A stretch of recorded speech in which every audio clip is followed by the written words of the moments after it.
tó ẹ kú dédé àkókò yìí o gbogbo ẹ̀yin tí ẹ ní àǹfààní láti máa wo ìran yìí. Àwọn àgbà bọ̀ wọ́n ní bá a bá dájọ́ ọjọ́ àpé bá a sì dá oṣù ó di dandan kí oṣù ó kò. Ọjọ́ ìgbàdé ọba Eléṣì Adégbọlá Adékiwọ́ Ọ̀tẹ̀bọlẹ̀ tá a jọ dá ọjọ́ náà ló mọ̀ pé yìí o.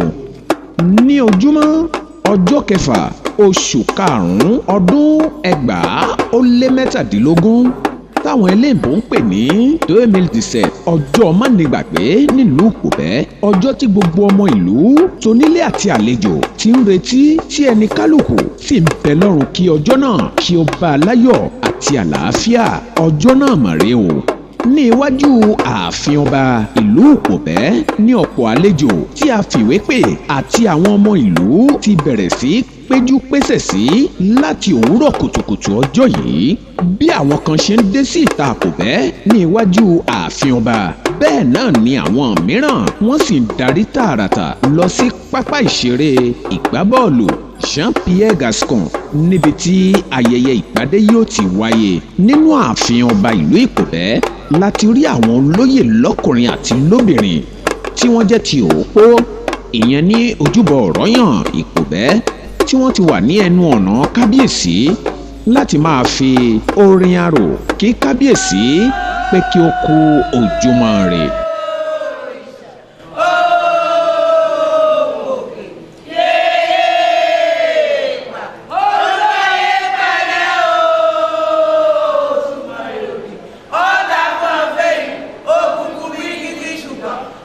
Lẹ́yìn náà ni kábíyèsí ti jáde pẹ̀lú àwọn olóyè bíi ìwọ̀lé, atẹ́lẹ̀, àhòsì, aṣọba, sábà, ọ̀gá ààfin àti bẹ́ẹ̀ bẹ́ẹ̀ lọ, tí wọ́n sì ṣíwájú fún kábíyèsí láti lọ ṣe ojúṣe kan pàtàkì ní ilé ìkan nínú àwọn tí wọ́n jẹ́ àgbà ìlú Ìpòbẹ́. Ẹ̀yin ẹ wo bí wọ́n ṣe rin ìrìn náà. Àwa ń lọ ṣèwúre ọba o, àwa ń lọ ṣètùtù ilẹ̀ ọ̀gẹ̀rẹ̀ lóde. Ìwòyí àmọ́dún kárọ́mọgbẹ́jọ́, ìwòyí àmọ́dún kárí bá ti ṣe. Iṣu ọgbọ́kọ̀ ká ó yọ ká bòyún bí wẹ́rẹ́. Ikú ọlọ́karùn-ún ó lọ kiri gbogbo sùn wá bọ̀. Àwa ń lọ ṣètùtù ilẹ̀ ọ̀gẹ̀rẹ̀ lóde. Àwa ń lọ ṣèwúre ọba o, àwa ń lọ ṣètùtù ilẹ̀ ọ̀gẹ̀rẹ̀ lóde. Ìwòyí àmọ́dún kárọ́mọgbẹ́jọ́, ìwòyí àmọ́dún kárí bá ti ṣe. Iṣu ọgbọ́kọ̀ ká ó yọ ká bòyún bí wẹ́rẹ́. Ikú ọlọ́karùn-ún ó lọ kiri gbogbo sùn wá bọ̀. Àwa ń lọ ṣètùtù ilẹ̀ ọ̀gẹ̀rẹ̀ lóde.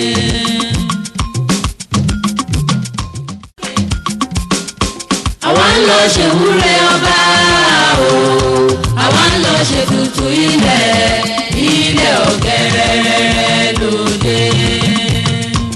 Ìwòyí àmọ́dún kárọ́mọgbẹ́jọ́, ìwòyí àmọ́dún kárí bá ti ṣe. Iṣu ọgbọ́kọ̀ ká ó yọ ká bòyún bí wẹ́rẹ́. Ikú ọlọ́karùn-ún ó lọ kiri gbogbo sùn wá bọ̀. Àwa ń lọ ṣètùtù ilẹ̀ ọ̀gẹ̀rẹ̀ lóde. Tààràtà ilé bàbá wa Àmúsù Salomon àgbà ìlú ní kábíyèsí lọ gúnlẹ̀ sí, níbi tí ẹsẹ̀ àwọn ọba ti pèsè sí fún ojúṣe kan pàtàkì tí ó gbọdọ̀ wáyé láàrin àwọn ọba ládéládé àti ọba tuntun ní iwájú àgbà ìlú àti àwọn olóyè. Ìwọ̀nba tí a lè fi hàn yín òun náà ni ìwọ̀nyí ẹ̀ lè wò ó tán, torí pé adé kì í ṣe ohun àgbéhárí bí igbá, ọ̀rọ̀ oyè kò sì kan gbogbo èèyàn gbàngbàngbàn. Ojúṣe èyí tó wáyé ń bẹ̀ kò kan gbogbo ènìyàn bí kì í ṣe láàrin àwọn ọba nìkan àti àwọn olóyè ló yẹ kó wáyé. Lẹ́yìn tí àwọn ọba tí wọ́n ti wúre fún ọba Eléṣì Adégbọlá ọba Adékiwọ́ Ọ̀tẹ̀bọlẹ̀ ọba tuntun ti ìlú Ìpòbẹ́, tí wọ́n sì jáwé oyè lé lórí, ló ti padà wá sí ààfin rẹ̀ níbi tí ogunlọ́gọ̀ àwọn ènìyàn tuntun dúró dè é. Kí ni ohun tí ó ṣẹlẹ̀ báyìí ètò dídé adé ló kàn pẹ̀lú àwọn olóyè ìlú Ìkòbẹ́ pẹ̀lú àtìlẹ́yìn àwọn ọba ẹ jẹ́ kí a tún tẹ̀síwájú láti wò ó gẹ́gẹ́ bí ó ṣe lọ.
Mélissa, le siège là, est-ce que c'est déjà décapoté?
kábíyèsí ọba eléṣí adégbọlá ọba adékiwọ́ ọ̀tẹ̀bọlẹ̀ àsìgbó ẹlẹ́kejì ṣe dé adé tán ní iwájú ààfin ọba ní gbàgede ààfin ọba ìlú ìpòtẹ́ ní iwájú ogunlọ́gọ̀ àwọn ọmọ ìlú àti àlejò bí ó ṣe gbadé tán tààràtà orí pápá ìṣeré Jean-Pierre Gascon ti ìlú ìpòtẹ́ ní kábíyèsí darí sí pẹ̀lú èrò lẹ́yìn rẹpẹtẹ.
ọlọ́pàá kó tó jókòó wọn bá àti jókòó.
pẹ̀lú ìwé ọ̀pá àṣẹ ẹgbẹ́ kábíyèsí wa lọ́wọ́ pẹ̀lú àwọn ètò ọlọ́pàá ọ̀jọ̀kan látọwọ́ àgbájọbí gbogbo ọgbà ilẹ̀ Oòduà. àwọn ọba láti Nàìjíríà, láti Èkó, láti Ìjàlẹ̀ Kétu, láti Ìbàdàn, láti Ọ̀yọ́, gbogbo orí ayé pátápátá àti gbogbo olórí kí ẹ káàbọ̀ sí ìlú náà. ẹgbẹ́ ìṣe kábíyèsí lórí ẹjọ́ kábíyèsí o. ẹ jọ̀wọ́ nípa ètò. ẹ máa ṣe kábíyèsí torí adé.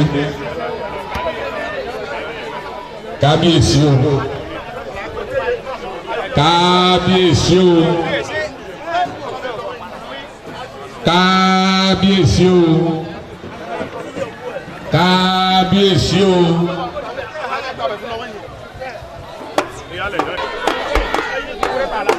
ẹ káàbọ̀ sí orí ọlọ́ràá.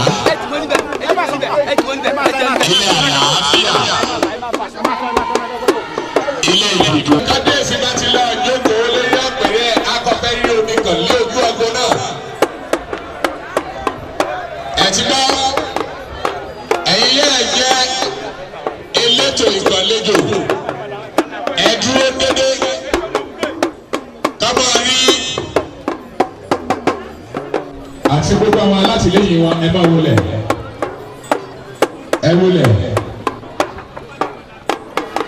ẹ wọlé.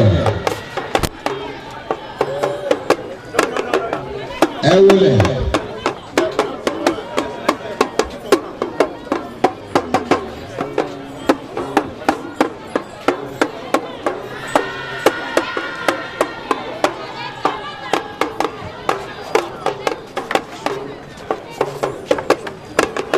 gbogbo ẹ̀yin olóyè ọba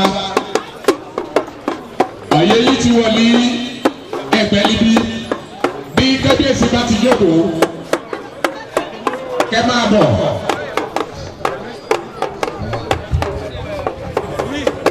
kábíyèsí o ọba wọlé pẹ̀lú gbogbo àwọn olórí. ẹ jọ̀wọ́ nígbà tí ọ̀rọ̀ orí adé nìkan ni a gbà láàyè lórí pẹ̀tíọ̀ táwọn ọba ti jókòó ẹ jọ gbogbo àwọn tá a jẹ́ olóyè ẹ̀jẹ̀ sọ̀kalẹ̀ sí olóṣèlú rẹ̀.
àjàṣẹ́ pẹ̀lú onígàgà onísàbà àti ìlú ìsàbà àwọn elédè kejì ìlú àṣùwọ̀. Kúṣọ́gà sájọ́ náà sájọ́ wá ọ̀pọ̀sẹ̀dẹ̀ Lásìsì Adébọ̀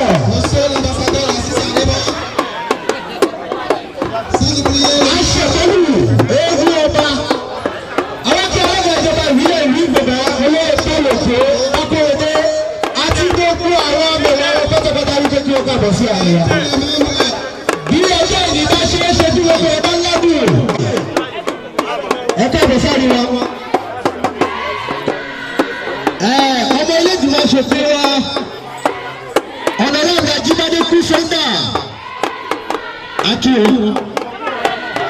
Kábíyèsí onítàkọ̀ tí ilẹ̀ ìtàkọ̀ kábọ̀ sí àríwá èyí lè ṣe òṣèlú ìbàdàn ẹ̀sìn ìṣèjọba rẹ̀ plan. Bàbá wa gbájẹ́ ojúbísí ọ̀pọ̀lọpọ̀ ilẹ̀ ìtàkọ̀ reserve majesté àti gbogbo àwọn olóyè ìtàkọ̀ reserve majesté.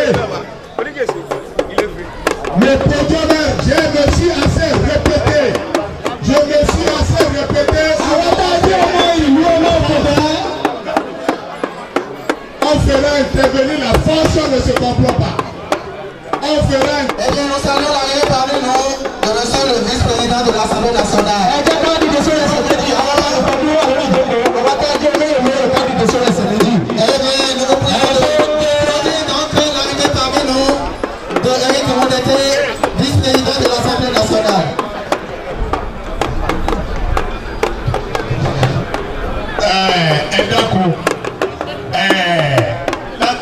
bí kábíyèsí ṣe dé sí pápá ìṣeré Jean-Pierre Gascon ti ìlú Ìpòbẹ́ tí àwọn àlejò náà sì ń dé ní tìkẹ́tìkẹ́ ní ètò ayẹyẹ náà wá bẹ̀rẹ̀ ní pẹrẹwu. La cérémonie de couronnement qui se déroulera tout à l'heure constitue donc l'apothéose de ce parcours initiatique et consacrera l'entrée en possession de tous ces pouvoirs du successeur de notre regretté Abadjewolo, 19e roi de Koubert, en mémoire duquel je voudrais vous prier très respectueusement de vous lever pour observer 1 minute de silence. Wọ́n ní ká dìde fún ìrántí kábíyèsí ìyọ́nlọ nípò bàbá wa kábíyèsí Ògúndé Gabriel Agbájéwọ̀lú ìyé àdàpéjẹ ẹ̀kú ìlábẹ̀.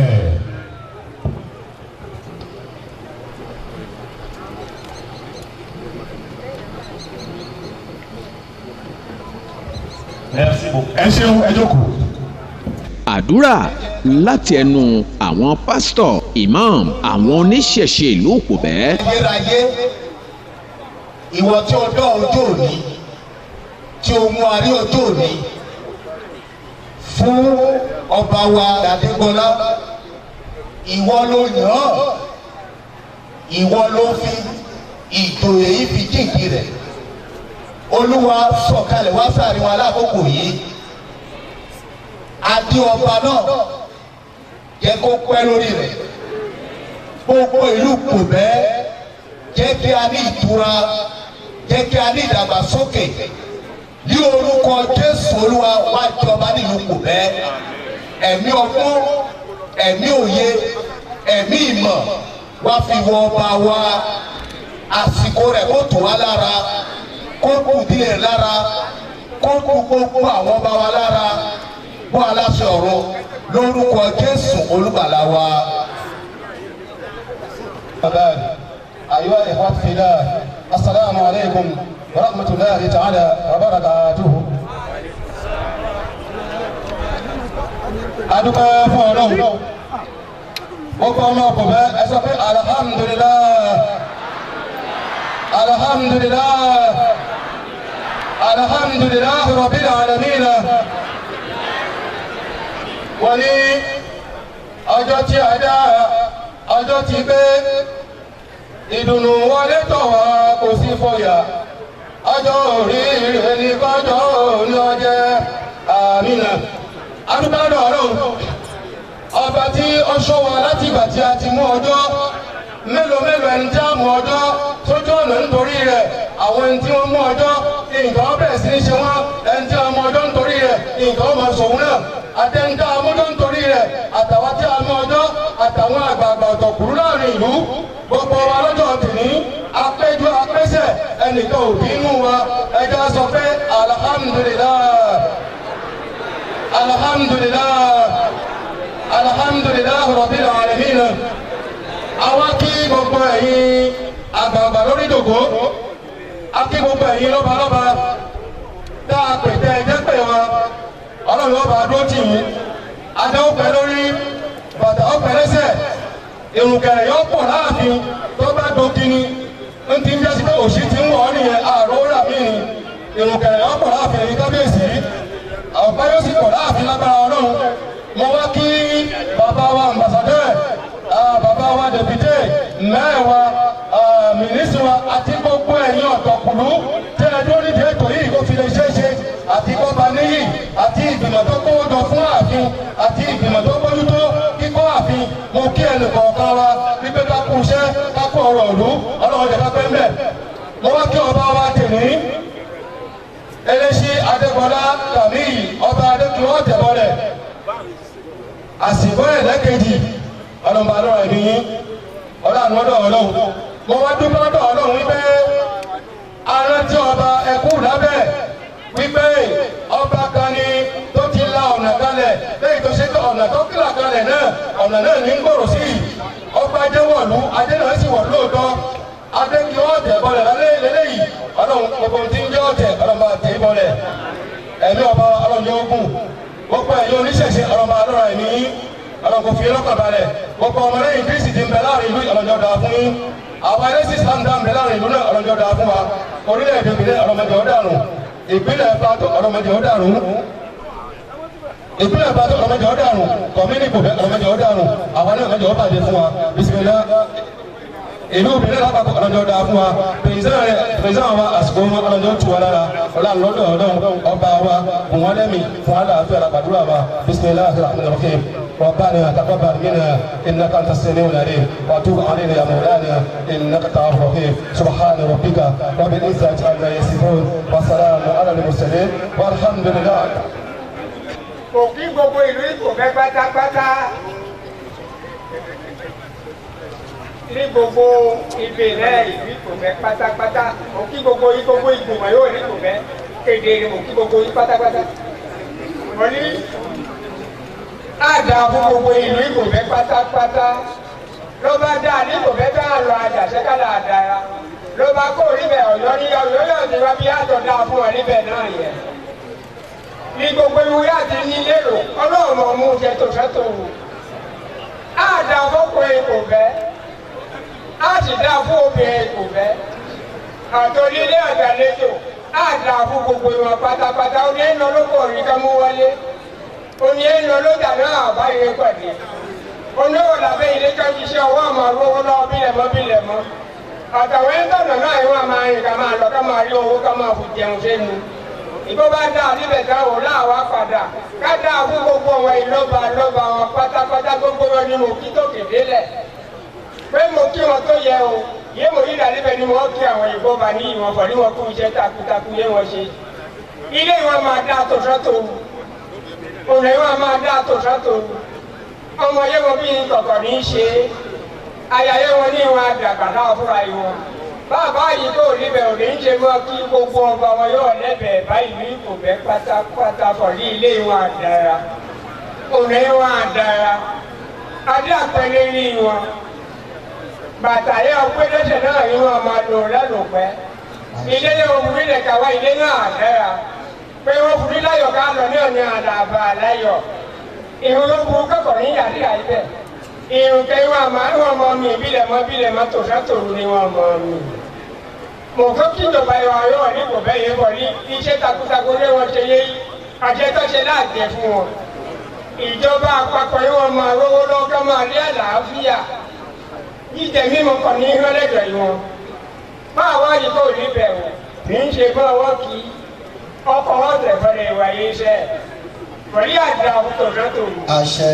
àdàgbà kó dẹrúgbó ilé àdára ọ̀nà ọ̀tún àjíǹde àmà àjẹfù nígbàrá ìbabaláku ló ti ṣe tọ́kùnrin ẹ̀fù nígbàrá ọkọ̀gbé nígbàrá àsìkò nígbàrá ọ̀tẹ́ni nígbàrá ìṣọ̀lá arẹ́wùjọyè nígbàrá àlàró ó gbé kí olú ìlú gbogbo ìwọ̀n náà ti lé yẹn pátápátá òṣùpáàdù ló wọ̀ sí lé yẹn òṣùpáàdù ló wọ̀ sí lé yẹn bó bá ti lé yẹn tán o bí ẹ wá ra ẹkú ìlábẹ̀yàn lọ níjọ́sí láwọn fòrò hàn pátápátá ń tòwó ló lánàá náà sílẹ̀ àjà àkútò sátò wọ́n yìí kó níbẹ̀ ní mọ́mọ́ ilé mọ́mú ìkò bẹ́bọ̀ ní ká máa dá àkútò sátò gbogbo àdúrà yẹn ṣe tún ní ìkò bẹ́ àdúrà náà ọlọ́run mú un ṣe.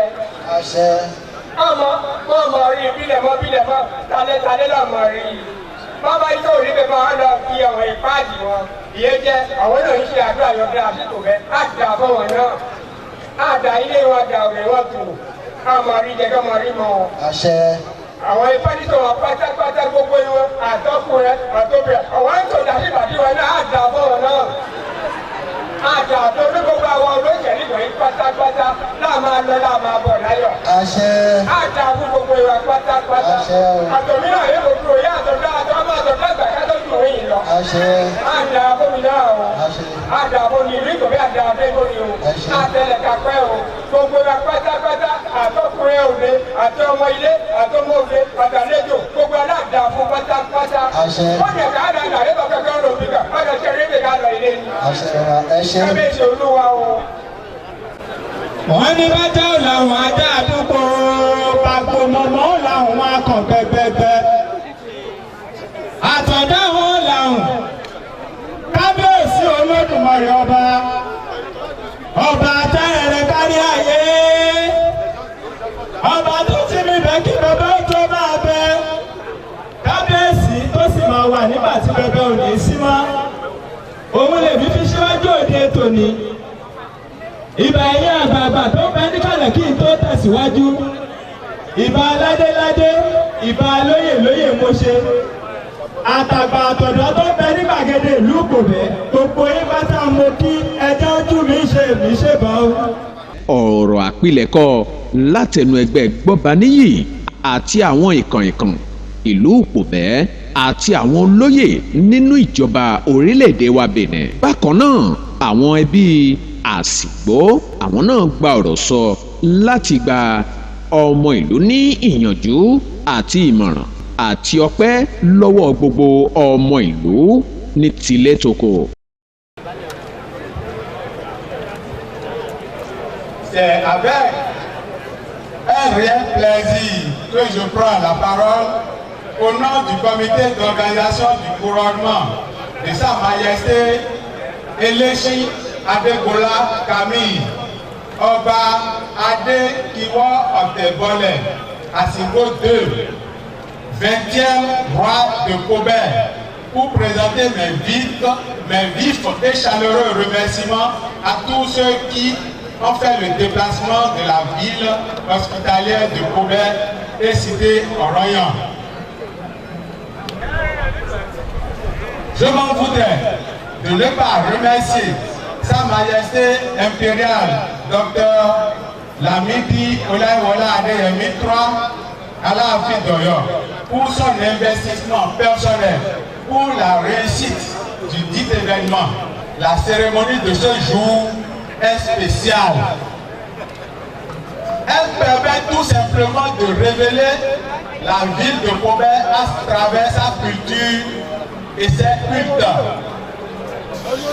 C'est pourquoi il me plaît de rendre un hommage mérité à nos anciens souverains.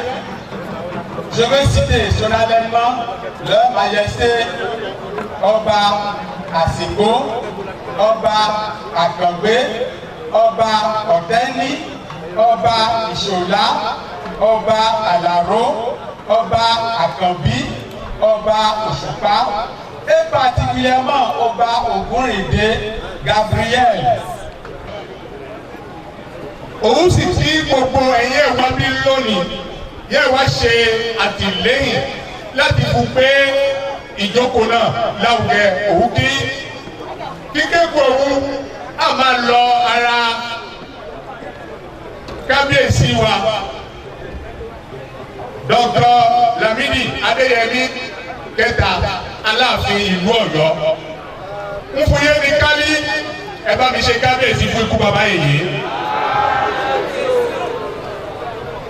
ń fún yé ní iná rẹ̀ kálí Aláàfin òun ló gbọ́dọ̀ ṣe alága ìjókòó òní àmọ́ àìṣedéédé mélòó kan ọwáyé òun ni kò fún sí lílí àríwá níbí lónìí òun gbára Aláàfin òun fún kí oníyé ń ṣe àgbà fún gbogbo àwọn orí adé ní ìrìnlẹ̀ ìpàtó níbi bí kìbá ìtẹ̀ ṣe lérí ilẹ̀ ìbílẹ̀ lájẹ òun kí kábíyèsí wa ọba Adéwọrí Aríwájòyè ti ìlú Ìwẹ̀rẹ̀ lẹ́yìn rẹ̀ òun fún eku ránṣẹ́ sí oníyé ń ṣe ojú Aláàfin níjókòó yìí lónìí òun ni kábíyèsí Oníkòyí Abẹ̀sán ti ìlú Àjàṣẹ́ níbo fún tọ̀ọ̀tọ̀ Kúkí. ó fún yíyé ní kálí òní kì í ṣe ijó ìtàn àmọ́ yóò fẹ́ sọ fún àwọn ọmọ Ìkòbẹ́ ní kálí ọjọ́ òní òun lé ọjọ́ yà gbọ́dọ̀ fún wọn gbọ́ kálí ìfọwọ́sọ̀kẹ́ iṣo agbègbè ẹ̀ lólùfọ́ ní ìlú Ìkòbẹ́. C'est pas de cela que je voudrais, au nom de toute la population de la commune de Koubé, au nom du conseil communal, au nom de toutes les têtes couronnées de la commune de Koubé, au nom du nouveau roi et à mon nom propre, vous souhaitez la bienvenue parmi nous à Koubé. Tous, soyez les bienvenus sur cette terre hospitalière, la cité de Ondo, qui abrite ce jour la cérémonie de couronnement du roi Adé Kiwa Okerwole. Wọ́n máa ń wá sáàfin ní o. Wọ́n máa ń wá sáàfin ní o. Gbogbo dáadáa. Gbogbo bí wọ́n ṣe ń wó lónìí. Bó bá dọ̀la àfi sùúrù. Kábíyèsí o. Àfi sùúrù. Torí ìgbà tí Jésù Kristi dé, wọ́n ní hallelujah hallelujah hallelujah. Nígbà tó tó jọ mẹ́ta kan, wọ́n ní crucify him. Ó yá pa. Bẹ́ẹ̀ náà ni ipò ọba wà o. Gbogbo ẹ̀yin ọba tó ti Nàìjíríà wá, ẹ jọ̀ọ́ mi ò gbàgbé yín o. Mi ò gbàgbé yín. Ẹ káàbọ̀ síbí. Bẹ́ẹ̀ ṣe débi láyọ̀ láyọ̀ náà lè máa padà délé. Ìmọ̀ràn mi kejì. Gbogbo ìṣàmọ́kà ilé ọba táwọn ti fẹ̀dé. Àwa ọba la mọ̀ wọ́n. A sì mọ bá ṣe ń pe ẹnì kọ̀ọ̀kan wọn. Lábẹ́ ọba ní gbogbo ẹ̀ wà pátápátá. Kí ìjọba mọ yìí wa, mo dúpẹ́ pé àwọn mínísítì wa wà ń bí, àmbásádọ̀ wà ń bí, ọ̀nàrẹ́bù wà ń bí, dèbùté wà ń bí, gbogbo yín gbogbo ìjọba ló wà ní Ìkòbẹ́. Kò sí ìjọba tí ò sí ní Ìkòbẹ́. Ẹ jọ̀ọ́ ẹ gbà wá wọlé o. Ìlú ni máa ń sin ọba ká má fún sílẹ̀ fún ìṣẹ́jú kan. Àwa tọrọ lọ́wọ́ ìkábíyèsí. Ìpè kábíyèsí kì í ṣe olóṣèlú. Kábíyèsí kò dúró nípò ọmọ ìlú gbé sí. Bàbá ń pè gbogbo ní ẹ̀ka lè máa rí wọn pè. Bàbá ń pè wọn ká lè máa rí wọn pè. Òní akọ́lì sábẹ́ káwọ́ níbí lẹ́nu. Òní akọ́lì tó tọrọ káwọ́ níbí lẹ́nu. Òní akọ́lì kẹtù káwọ́ níbí lẹ́nu. Ǹjẹ́ fúkàbùlẹ̀ máa rí adùn náà lọ gbogbo ẹ̀ka lè máa ẹni kó lè máa kó ká máa jọ ṣe é. Kábíyèsí kó máa pe olóṣèlú sẹ́rí. Ìyẹn gbogbo ẹni wa lè máa kó sẹ́rí ìwúyà ìṣe. Ìwúyà àṣọ nítorí òrùn náà pọ̀ kó ní tẹ̀síwájú ju ẹ ṣe ìyá ìwà wọn ẹ ṣe o. Cela signifie, m'a-t-on dit, l'enterrement de la discorde, la fin de la discorde. Et donc le règne de l'unité, le règne de l'amour, le règne de l'unification des fils et filles de Koubé. Je suis particulièrement heureux de la mobilisation que je vois ici, qui est l'expression même de du roi à la vision de notre nouveau roi, la concorde, l'unité retrouvée. Merci à vous, fils et filles de Koubert. Chers invités, chère population de Koubert, j'ai levé mon regard et je vois un ciel clément, peu ensoleillé, et partout, et pourtant plutôt, je ressens une fraîcheur naturelle. L'environnement est calme et serein, dans lequel tout le monde se sent en sécurité, sans agressivité aucune. L'environnement prospère qui est le legs de nos ancêtres communs. Sécurité, sérénité et prospérité, voilà les souhaits de nos ancêtres pour mettre en veilleuse momentanément le couronnement royal qui constituait l'objet d'attraction et de convoitise des menaces et des guérillas. Grâce à la divinité Ondo, ces objectifs ont été atteints. Koubert, un petit hameau autour de notre divinité, est devenu aujourd'hui une ville prospère où presque toutes les ethnies du Bénin et du Nigeria cohabitent pacifiquement et mènent leurs activités.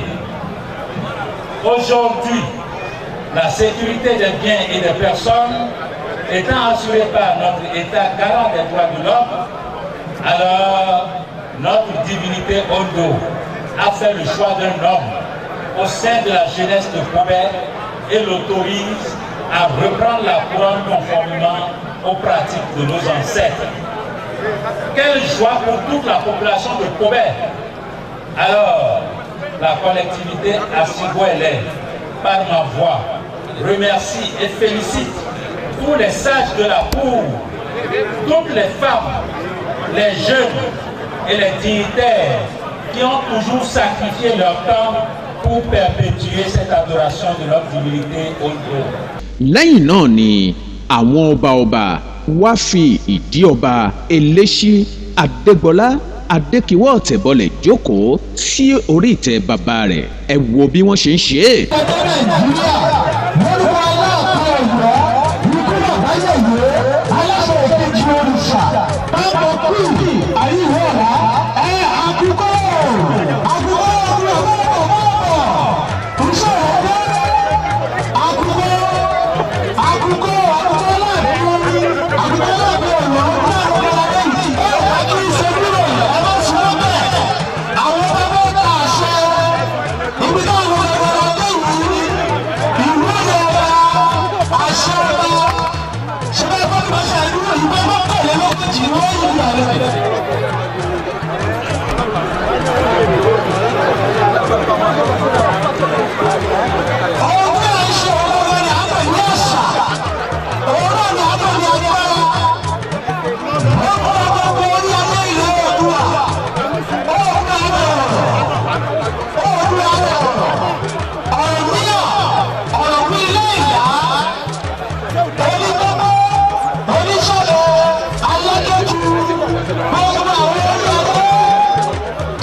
aláàfin Ọ̀yọ́ ikú bàbá yèyé ẹ̀kí kábíyèsí fún wa o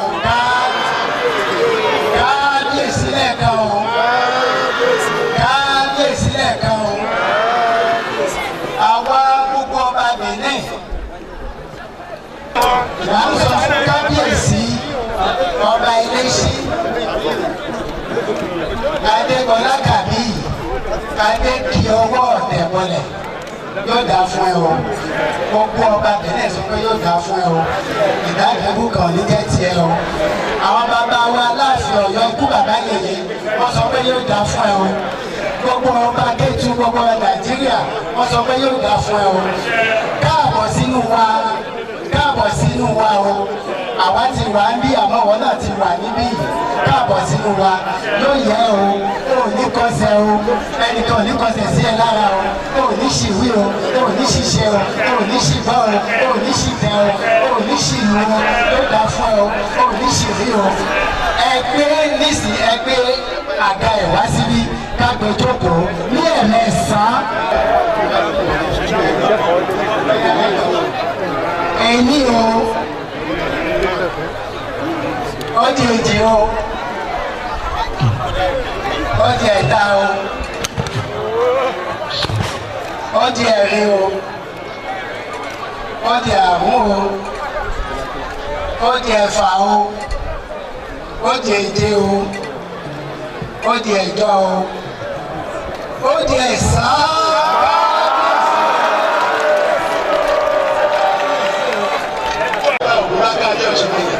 lóbi lẹ́gbẹ̀ẹ́ ìwà ìṣẹ̀lẹ̀ tó ti dùn ọmọ lọ́wọ́ lọ́jọ́ tó ti máa bí kókó òtírú wẹ̀lẹ̀wẹ̀lẹ̀ á yẹ tìbí ti ran lágbà ìṣẹ̀lẹ̀ akaka mà sí àwọn nínú ìṣọ̀ ìṣàwí àbájú náà má ṣe ń gbà ṣe pẹ̀lú ní àṣẹ náà wọ̀ àdóńdá ìṣọ̀ ẹ̀ ìgbó ló ń lọ ìgbó la ṣọ́gbẹ̀ ìlú ti bọ́ gbaṣọ ọgbẹ̀ lẹ́wọ̀n ṣọ́ ọgbẹ̀ aláṣẹ ìjọba àtàlẹ̀ tó sọ bẹ́ẹ̀ fún á sì rí bẹ́ẹ̀ fún á rí bẹ́ẹ̀ fún á rí bẹ́ẹ̀ fún ìjọba òbí abàmìṣe àwọn onígbó abàmìṣe gbogbo orí adé pátápátá tó wà nílẹ̀ Oòduà abàmìṣe bí mo ṣe wí yẹn ẹ̀mọ́ á mú ẹ̀rọ àgbà nítorí ìtàbí fọgbọ́nọgbọ́ máa gbọ́ ìtàbí gbàgbà àgbà àbàkálì gbàgbọ́ pé ìmọ̀ alábẹ̀rẹ̀ kì í múná tì wàbí ọ̀gá àwọn okòwò owó tábọ́jà bẹ́ẹ̀ ẹ̀rù máa dì gbogbo nǹkan tá a sọ fún ẹ lónìí ìlú àṣẹ mọ́ ọ̀la ó níjọ ẹ̀ lójú orí wọ àti díẹ̀ nìyẹn wọn náà wà á sì tó bí yẹn bẹ́ẹ̀ ló máa rí gbogbo eégún ìdálẹ̀ abámiṣe gbogbo eégún ìdàpọ̀ abámiṣe eégún ọ̀họ̀rí abámiṣe eégún tọ́gbẹ́ abámiṣe yorùbá abámiṣe ìrònú abámiṣe eégún ìdálẹ̀ abámiṣe ìdò abámiṣe gbogbo ìdígbìmù abámiṣe ìfọyín abámiṣe ẹ̀ẹ́dẹ́gbẹ̀rún bẹ́ẹ̀ ló máa rí. Sábẹ̀ abámiṣe o. Sábẹ̀ abámiṣe o. Ìṣòwò tó ẹ o. Ìṣòwò tó ẹ o. Kò sì máa lóye o. Kò máa ní ìfura o. Àwọn ìgbẹ́ ọjà ṣẹ. bí wọ́n ṣe gbé kábíyèsí jókòó sórí ìtẹ́ bàbá rẹ̀ tán lẹ́yìn náà ó wá dìde láti kí gbogbo ènìyàn tí wọ́n wá sí ibi ayẹyẹ yìí. Ẹ kú àtàrọ̀, àwọn ẹ̀dá fún yín o. Ẹ bá sọ kẹ́lí ọ̀sánà òye. Ọ̀sánà òye. Kódé, ẹ sọ̀rọ̀ dáadáa kápọ̀. Àsìgbò òye. Àsìgbò òye.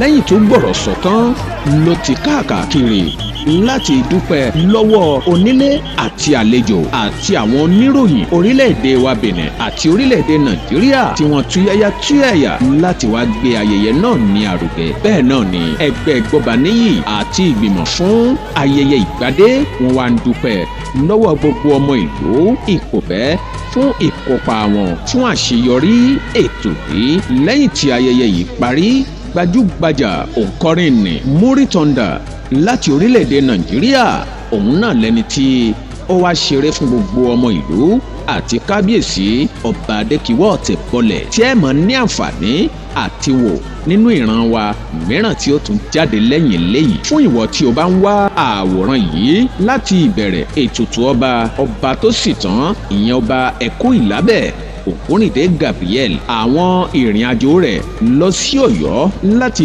2012 títí fi di 2016 iná ìdílé ọba bí wọ́n ṣe yan ọba nílùú Ìkòbẹ́ ìrìn àjò ọba Eléṣí Adégbọlá lọ sí Ẹ̀lẹ́ àbí ti Ìgbádé ẹ kàn sí wa ní ojúléeṣẹ́ Ọ̀dádá film production ìlú Ìkòbẹ́ lórí ẹ̀rọ ìbánisọ̀rọ̀ +229 97 13 34 41 àwa gangan náà ni agbáṣàgà ìwọ́ra tiẹ̀ kí o wò ó kí o sì fi tọ́jú fún àwọn ọmọ torí pé àrọ́bá bàbá ìtàn ni. Ó dìgbà.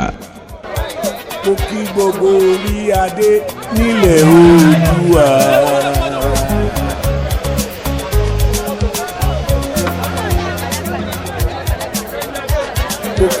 orí adé nílẹ̀ Oòduà. Mo kí yín tẹ̀sítẹ̀sí, mo kí yín tó mo kí gbogbo orí adé nílẹ̀ Oòduà.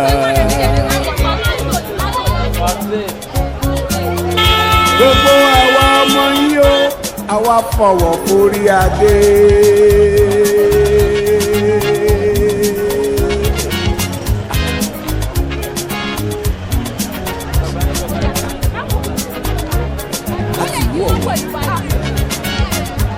Mo kí ọlọ́wọ̀